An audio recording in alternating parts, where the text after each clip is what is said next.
Narito na ang mga malalaking balitang Central Luzon ngayong araw. Akyat bahay sa Mexico, Pampanga na aktuhan ng CCTV camera. Crime prevention programs tututukan daw ng bagong hepe ng Police Regional Office 3. Pamunuan ng Pampanga High School nagpaalala na hindi mandatory ang pagsusuot ng uniforme. 12 automotive textbook scholars ng Ford Laos Group nakapagtapos na.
Narito na ang mga malalaking balitang Central Luzon ngayong araw.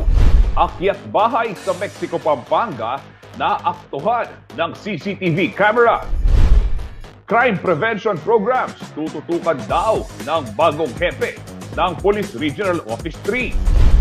Pamunuan ng Pampanga High School nagpaalala na hindi mandatory ang pagsusuot ng uniforme. 12 automotive textbook scholars ng Ford Laos Group nakapagtapos na.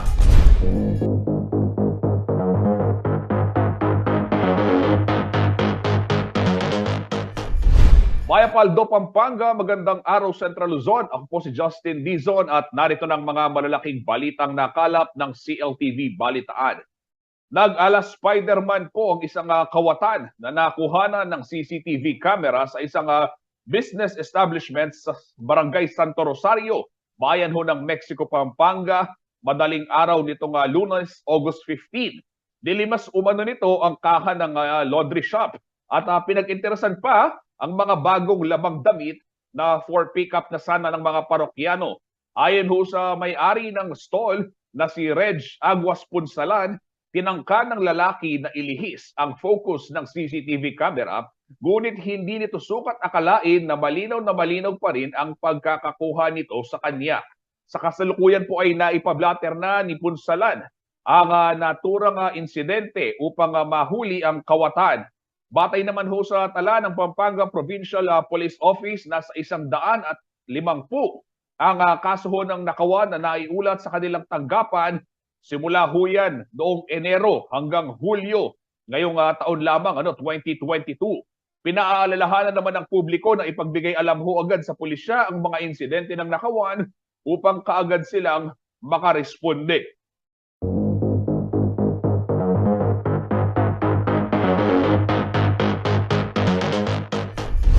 At sa kaugnay ho na balita, ito ho, ang pagpapalakas ng crime prevention measures, gaya ho ng nabanggit, 150 cases, lubhang malaking bilang ho yan, isa daw ito sa mga tututukan ng bagong talagang hepe ng Police Regional Office 3 na si Police Brigadier General Cesar Pasiwen. Solusyon o mano rito yung tinatawag na reinforcement ng PNP checkpoint at yung pagpapalakas ng police visibility sa mga lugar na prone o vulnerable sa mga krimen. Wala naman anyang agarang balasahan sa leadership ng mga COP o yung Chief of Police sa rehiyon. Pakinggan ho natin ang kanyang pahayag. Ang pan dito alam mo yung region 3, napakalaking region yan. So, yung responsibilidad na ko, mabigat din na responsibility to region 3. Premier region ito Anong marching orders natin, sir? So, ang first na kon natin, sabi ko gaya na nasabi ko kanina, siguro ilalabas natin ating mga mobile phones para makadagdag sa police visibility sa ating mga local police. And then, we will abide with the align our program sa ni Chief PNP, yung MK plus K equals K. Sir, magkakaroon ba ng balasahan din dito sa provincial or regional level? Wala pa naman. Wala pa naman. So makakahinga pa itong mga natin? Hindi. Tingnan naman natin yung, siyempre, yung mga matatagal na, yung mga job police calling, yung mga 2 years, 1 year na siya ako, ang position, bawal sila yung mapiktuhan.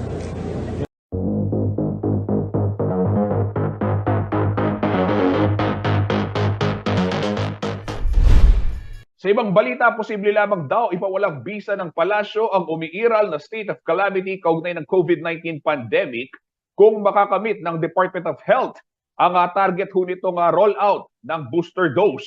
Nanawagan naman ho ang kagawaran sa Senado na amyendahan ang COVID Vaccination Act. Narito pong detalye ng balitang yan.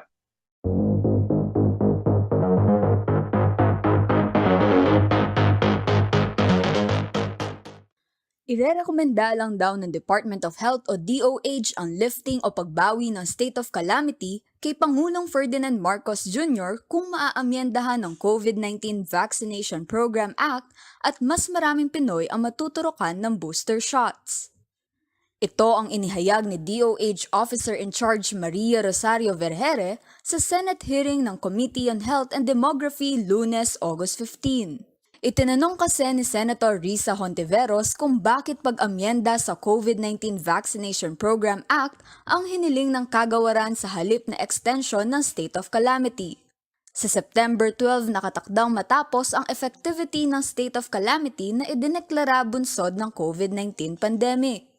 So in terms of the state of calamity, Senator Risa, we did not recommend to the President, but we discussed with him the current COVID situation, and we told him that if we can improve the wall of immunity in our population, meaning if we have increased our coverage for the first boosters, and then we can already implement lesser restrictions across the population, and that would include the state of calamity that has been issued through the EO. So, dagdag pa ni Vergere kung magdedesisyon man daw ang Pangulo na i-lift ang state of calamity, dapat matiyak na hindi maaapektuhan ng deployment ng mga bakuna at magpapatuloy ang benepisyo para sa mga health worker. May epekto rin daw ang lifting ng state of calamity sa emergency use authorization ng mga bakuna. Unang-una po, we've already recommended to the President the amendment of RA 11525 because most of the considerations that we have right now in our response for COVID-19 are linked to the state of calamity being lifted. So if and when the state of calamity will be lifted, our EUAs will be affected, the tax exemptions will be removed, the price caps we cannot be implemented already. The healthcare workers' benefits will be affected. And so we would want that in the amendment of the RA 11525, we are proposing that all of these considerations be included already. Ipinaliwanag din ni Vergere na ang kanilang rekomendasyon ay alinsunod sa direksyon na nais ng kasalukuyang administrasyon na patuloy na magbukas ang ekonomiya at ang mga sektor.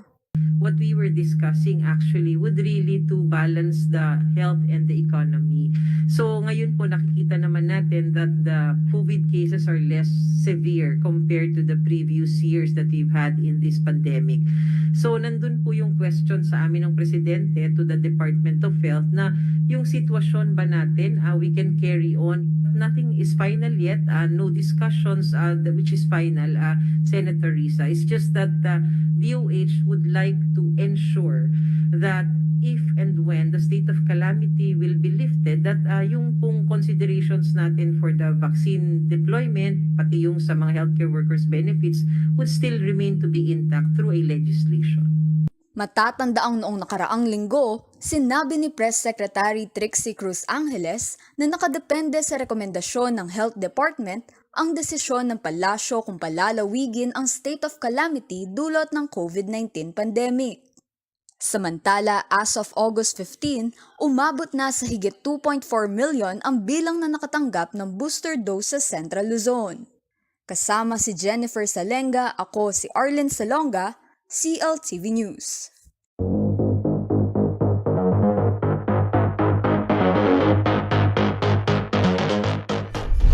Abangan ho sa pagbabalik ng CLTV Balitaan. DepEd nanawagan sa mga magulang na huwag papasukin sa eskwela ang mga anak kung may sintomas ng COVID-19. At pamunuan ng Pampanga High School, nagpaalala naman na hindi mandatory ang pagsusuot ng uniforme. Mga negosyante sa Clark, nagpaabot ng tulong sa mga survivor ng lindol sa lalawigan ng Abra. Manatiling nakatutok at kami magbabalik.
Nagbabalik po ang CLTV Balitaan. Ito mga kabalen, mga karehiyon, para ho sa lahat ng mga magulang o di kaya may mga kapatid na magbabalik eskwela, no?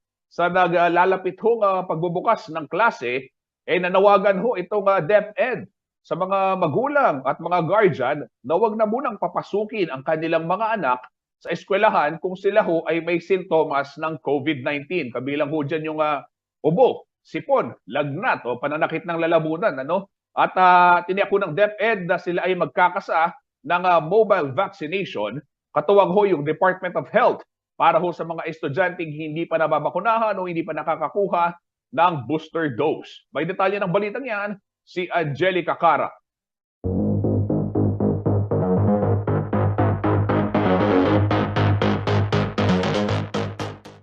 Balik eskwela na ang maraming mag-aaral sa buong bansa sa darating na Lunes, August 22.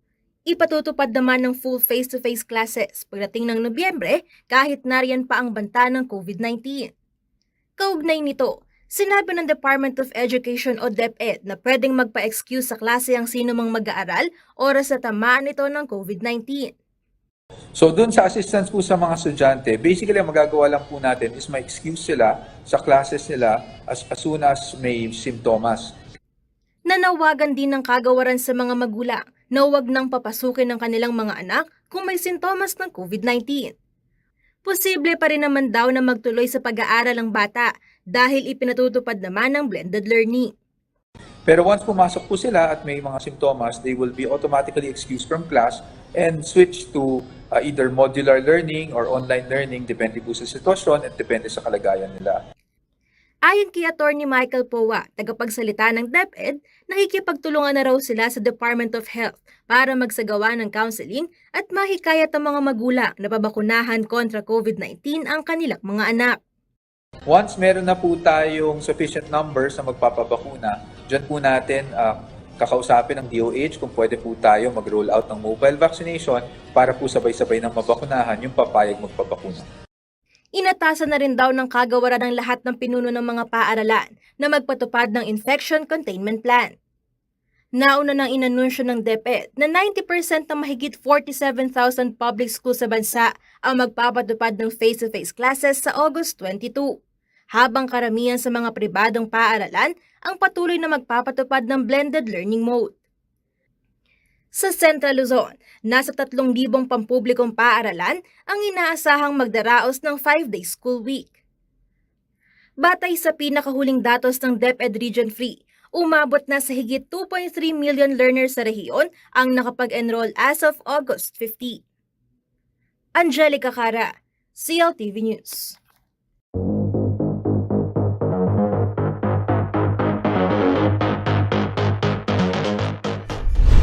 Sa kaugnay ho na balita nga back to school pa rin ho tayo. Pabatid ho sa publiko, lalo na ho dun sa mga may mga anak na nag-aaral o mga mag-aaral sa Pampanga High School. Diyan ho sa may Barangay Lourdes, Siyudad ng San Fernando, Pampanga. Magsisimula po ang klase sa darating na Lunes, August 22 at magkakaroon ho ng blended learning o yung kombinasyon ng face-to-face, online at modular setup na nakabatay ho sa mga asignatura. 1 o 2 araw bago ho pasukan, ipopost naman sa Facebook page ng Pampanga High School ang section at yung schedule ho ng mga mag-aaral. Napaka-importante ho nito dahil ito yung palagiang tanong ng mga estudyante at ng kanilang mga magulang kung anong section at anong oras ang kanilang pasok. Ayan ho, so August 20 daw o August 21, 1 o 2 araw ay magpo-post ho sila sa kanilang Facebook page. Alinsunod naman ho sa naunang inihayag ni Vice President at Education Secretary Sara Duterte, hindi mandatory ang pagsusuot ng uniforme para ho sa lahat ng mga magbabalik eskwelang mag-aaral sa mga public schools.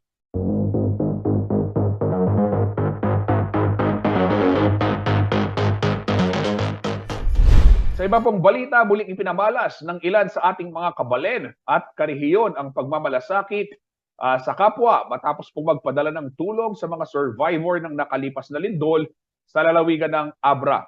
Aabot ho sa 515 pamilya sa Barangay Labaan, bayan ng San Quintin, ang tumanggap ng relief packs mula ho yan sa Clark Investors and Locators Association o SILA. Ayon ho kay SILA President Christopher Magdangal, bahagi ng kanilang responsibilidad sa lipunan ay ang pagtugon sa pangangailangan ng ating mga kababayan sa loob man yan o sa labas ng Clark Freeport Zone.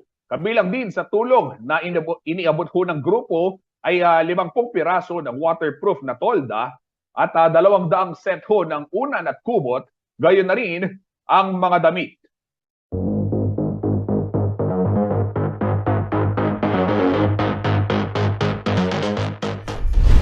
Abangan sa pagbabalik ng CLTV Balitaan, Services Industry Sector. Nanguna bilang economic driver sa Central Luzon, pagpapaunlad sa mga existing economic zones, prioridad daw ng NEDA Region 3. Pagbaba ng presyo ng asukal, asahan sa susunod na buwan ayon sa Department of Agriculture. At anak balebalayan muling nagpakit ang gilas sa pagtugtog ng mga instrumento matapos ho ang 2 taon. Manatiling nakatutok at magbabalik ang CLTV Balitaan.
Nagbabalik ho ang CLTV Balitaan sa iba pang mga nangungunang balita. Prioridad daw ngayon ng National Economic Development Authority o NEDA Region 3 ang higit na pagpapaunlad po sa mga existing economic zones na matatagpuan sa Central Luzon.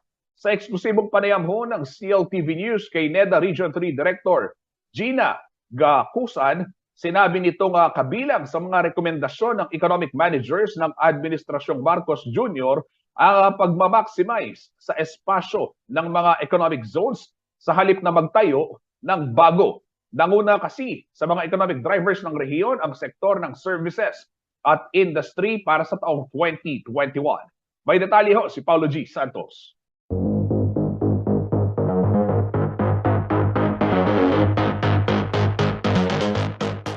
Malaking bahagi raw ng paglago ng ekonomiya sa Central Luzon ay nagmumula sa mga economic activity sa Bataan, Zambales at Pampanga. Paliwanag ng National Economic Development Authority o NEDA Region 3, sa mga lugar kasing ito matatagpuan ng 3 malalaking economic zone sa rehiyon. Ang Freeport area sa Bataan, Subic Bay sa Freeport Zone at ang Clark Freeport at Special Economic Zone nito. Pangunahing driver daw dito ay ang manufacturing at services sector na di hamak na mas mataas umano ang value kaysa sa agrikultura. If you would look at the land, para sa sabihin mo, we're an agricultural country.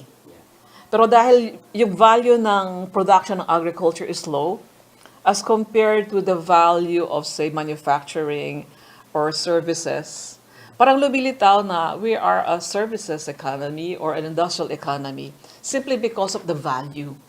Yung kasi pag measure mo ng economy, pwedeng, it's a value the value that you produce. Paliwanag ni Director Gina Gacusan ng NEDA Region 3, hindi sa minemenos ang potensyal ng economic activity sa agri-industry pero hindi lamang daw ang lawak ng lupain ang basihan sa pagtutukoy ng mga nangungunang sektor. Primary raw o pangunahin kasi dito ang job generation o nakalilikha ng trabaho ng mga industriya na may malaking epekto sa mga mamamayan sa komunidad. Kaya agricultural siguro in terms of the land area that you devote to agriculture, but in terms of people employed, it is services. But in terms of output, it is industry. So ganun ang pag-describe natin sa economy in terms of the value that you produce. Kasi nga napakalaki ng value na pinoproduce ng service ng industrial sector. Sa 2021 record ng Gross Regional Domestic Product ng Central Luzon, mayroon itong higit 2 trilyong piso. 928 billion pesos umano ang share ng services sector, habang 853 billion pesos naman ang industry produce. 239 billion pesos naman dito ang nagmumula sa agrikultura. Batay pa sa datos ng NEDA, 27.8% sa ekonomiya ng Central Luzon ay nagmumula sa subsector ng manufacturing, gaya umano ng mining at construction. The industry pala is not just manufacturing, no? It includes construction as well. So it includes also mining. It also includes electricity, gas, and water. So lahat yan pumapasok sa tinatawag ng industrial sector. Pag services sector, nandyan yung trading.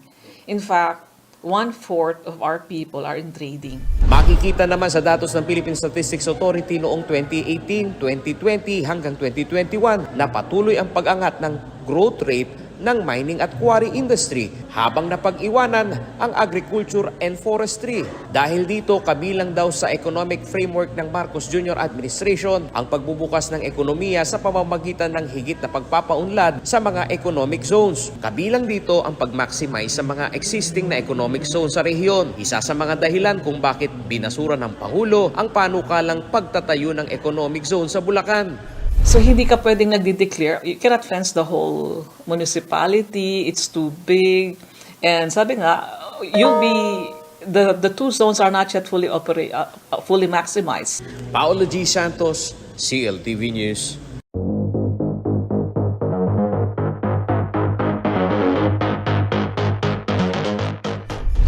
Samantala sa ibang balita, asahan daw ang pagbaba ng presyo ng asukal sa susunod na buwan.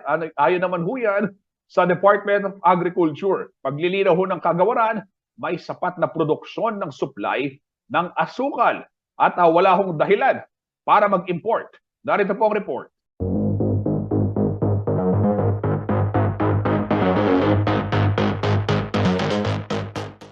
Sa pagtataas ng presyo ng maraming bilihin, kanya-kanyang diskarte na lamang ang ating mga karehiyon para mapagkasya ang kanilang budget. Isa sa mga produktong sumipa ang presyo sa merkado ay ang asukal. Dati po, bili ko sa Red Cam 15. Sa tindahan naman, napatak ng 25. Kaya nga tipid-tipid lang kami. Tipid-tipid na lang. Oo, minsan bili na lang kami ng yung kape na may kasamang asukal. Sa new public market ng Ciudad San Fernando, Pampanga, nasa 92 pesos ang presyo ng refined sugar kada kilo. 72 pesos naman ang washed, habang 70 pesos ang brown sugar. Pagtitiyak ng Department of Agriculture, hindi magtatagal ang kalbaryong ito dahil inaasahan daw ang pagbaba ng presyo ng asukal sa susunod na buwan. Sisimulan na raw kasi ng mga sugar miller ang produksyon ng asukal ngayong buwan. Bukod dito, dumating na rin sa bansa ang 90% ng 200 metric tons ng asukal na inangkat noong Pebrero. Ayon sa Philippine Chamber of Agriculture and Food Incorporated, aabot sa 8,000 metrikong toneladang asukal ang kayang iproduce kada araw ng mga sugar millers sa bansa. Paliwanag ni Undersecretary at Spokesperson Christine Evangelista ng Department of Agriculture, maagang nakapag-ani ang mga nagtatanim ng tubo. Nakatakda na rin daw simula ng milling process sa mga darating na linggo. Meron po tayong naging early harvest pagdating po sa sugarcane. Yun po ang impormasyon na galing mismo sa ating sugarcane planters. at nag-resume na rin po yung milling this August. So yan po ang magdadagdag sa ating supply situation. Yung monitoring po at mga inspection ng warehouse, tuloy-tuloy po yung ginagawa. Matatandang hindi pinaboran ni Pangulong Ferdinand Bongbong Marcos Jr. ang plano sanang pag-aangkat ng karagdagang 300,000 metriko toneladang asukal na pinirmahan di umano ni Agriculture Undersecretary Leocadio Sebastian nang walang pahintulot mula sa Pangulo. Ayon kay Press Secretary Trixie Cruz Angeles, mistulang iniligaw ni Sebastian ang Pangulo dahilan upang magbitiw sa pwesto si Sebastian. Nagsasagawa na ngayon ng investigasyon kaugnay ng issue sa pangunguna ni Deputy Executive Secretary for Legal Affairs, Attorney Richard Palpalatok. Samantala, itinalaga naman ni Pangulong Marcos Jr. bilang bagong Undersecretary ng DA si Domingo Panganiban. Kinumpirma ito ng Pangulo sa kanyang Facebook post. Nanumpa si Panganiban sa Chief Executive sa Malacanang noong August 12, 2022. Kasama si Jennifer Salenga, Liana Canilao, CLTV News.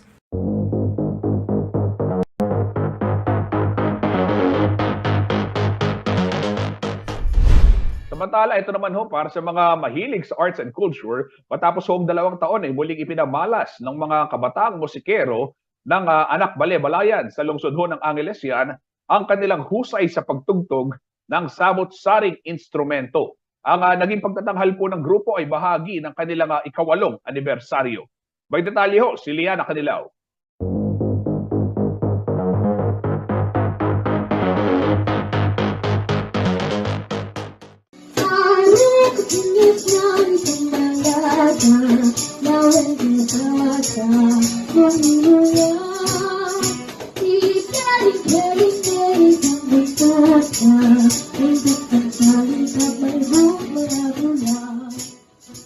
Matapos mahinto sa pagtugtog dahil sa pandemya, muling ipinamalas ng mga kabataan na mas kilala sa tawag na Anak Balebalayan ang kanilang talento sa Balebalayan Museum for the Poor sa Barangay Santa Teresita, Angeles City.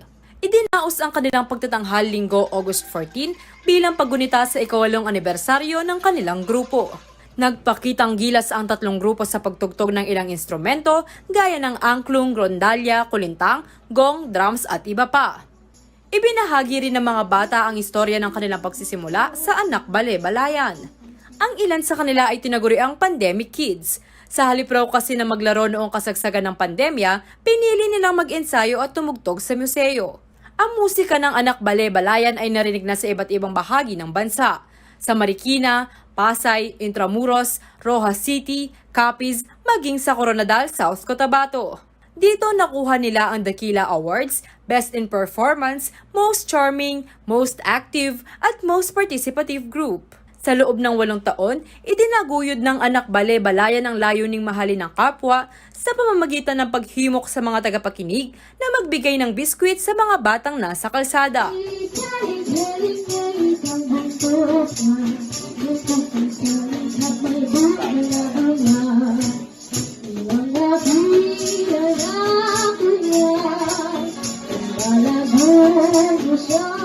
Liana Canilao, CLTV News.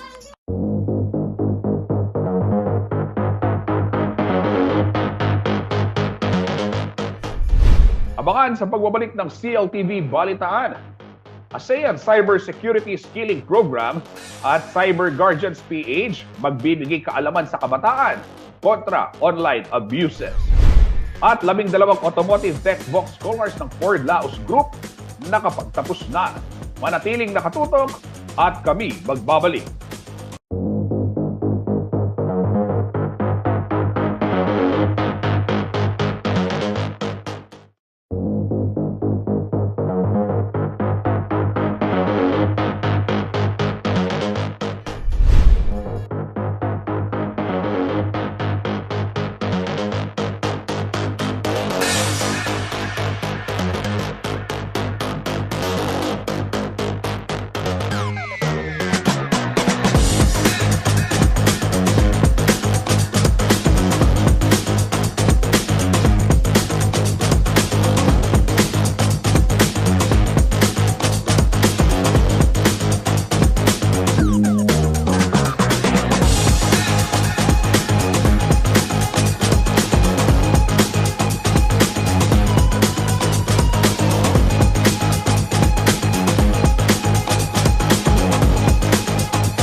Nagbabalik po ang CLTV Balitaan. Inilunsad na sa Pilipinas ang ASEAN Cybersecurity Skilling Program na programa ho ng Association of Southeast Asian Nations Foundation po yung Microsoft at Cyber Guardians PH Incorporated.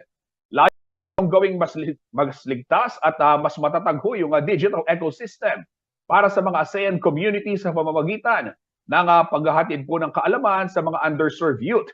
Kaugnay ho ng usapin sa cybersecurity. Narito pong report.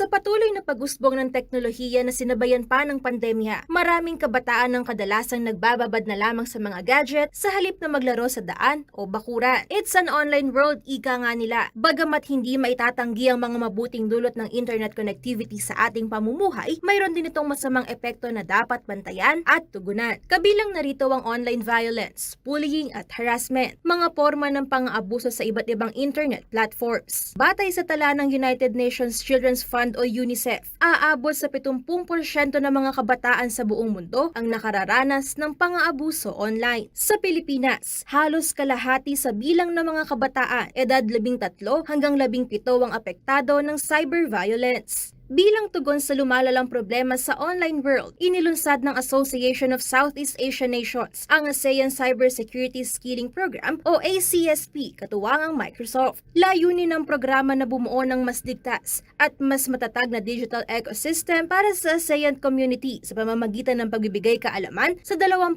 benepisyaryo sa Southeast Asia. The ASEAN Cybersecurity Skilling Program aims to reach the underserved youth to find an employment opportunity through the development of their skills. Cybersecurity threats are no longer the responsibility of government alone, but also needs to be a collaborative effort between all parties such as the public and private sectors. In particular, the ASEAN Foundation is embarking the capacity building initiative, which aims to enhance the capacities of ASEAN educators, NGOs, facilitators, and youth job seekers across Malaysia, Indonesia, Singapore, Thailand, Philippines, Vietnam, and Cambodia to build an ecosystem for the ASEAN community on cybersecurity. Makakatuwang naman ng ACSP ang Cyber Guardians PH Incorporated sa pagpapatupad ng naturang programa sa bansa na nakatuon sa awareness at education campaign hinggil sa cybersecurity.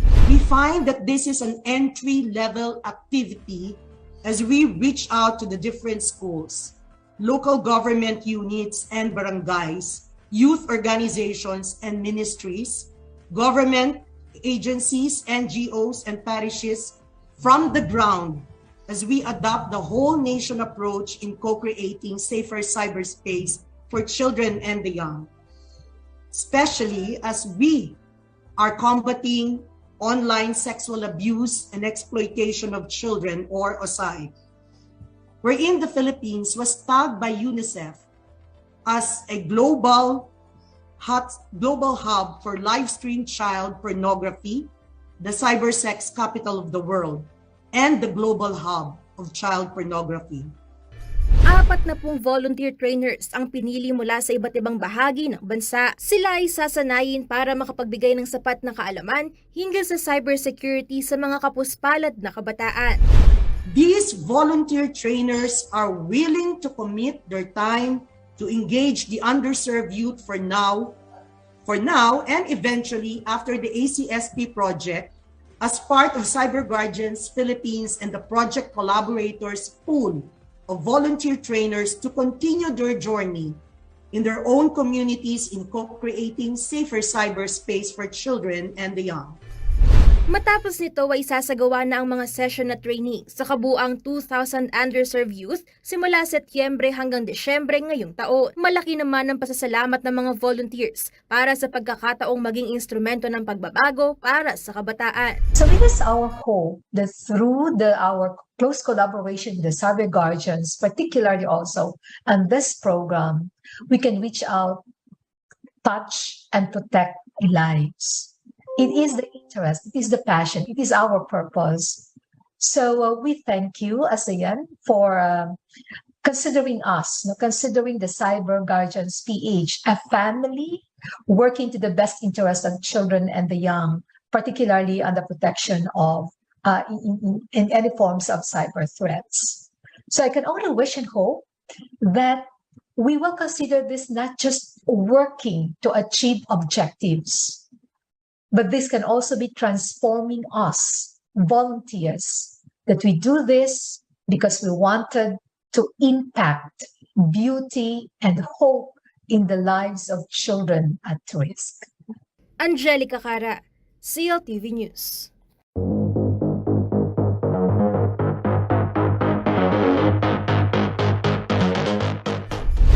Samantala, 12 mag-aaral ho na nakatanggap ng Automotive Tech Box Scholarship Grant mula sa Ford Laos Group ang nakapagtapos na.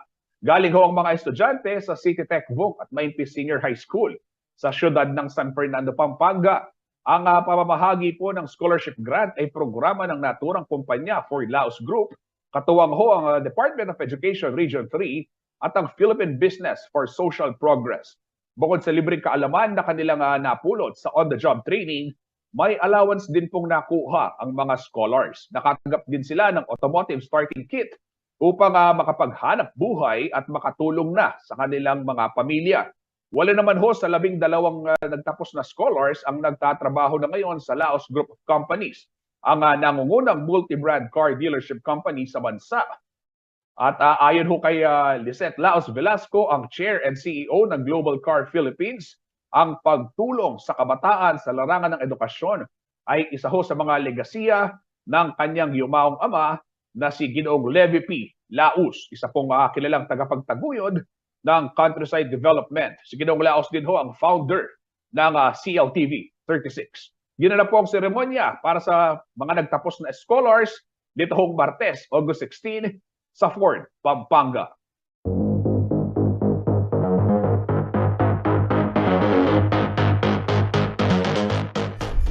Alamin naman natin ngayon ang magiging taya ng panahon mula kay Ginoong Manny Esguera, ang Chief Weather Forecaster ng Pag-asa Clark.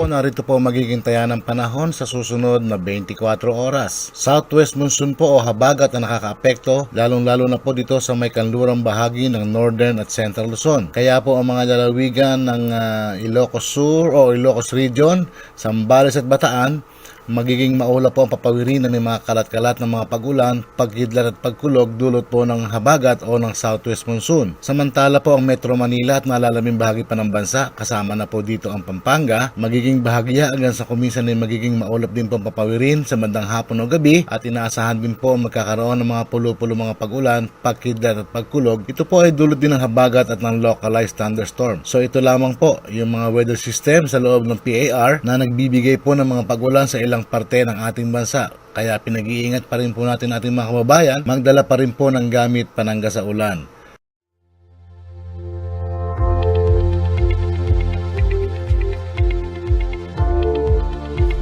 At yan ho mga balitang nakalap ng CLTV Balitaan. Para sa karagdagang detalye, maaari ho ninyong i-follow ang aming mga social media pages sa Facebook at CLTV36 Official and at CLTV36 News. Sa Twitter naman at CLTV36 at sa Instagram po at CLTV36 Official. Kung nais naman ninyong balikan yung mga paborito nyong programa o di kaya naman yung mga mahahalagang balita at impormasyon dito ho sa ating rehiyon, pwede ho kayong magtungo sa ating YouTube channel at CLTV36 Official o di kaya naman bumisita sa ating website www.cltv36.tv. Nasaan ka man sa bansa, mapapanood na yung mga programa ng CLTV via Signal Channel 115. At kung nandito ka naman sa Central Luzon, sa ating pong 39 cable quarters at maging sa Free TV Channel 36. Kasama pong buong pwersa ng CLTV News and Current Affairs, ako si Justin Dizon. Ito ang CLTV Balitaan. Maraming salamat po.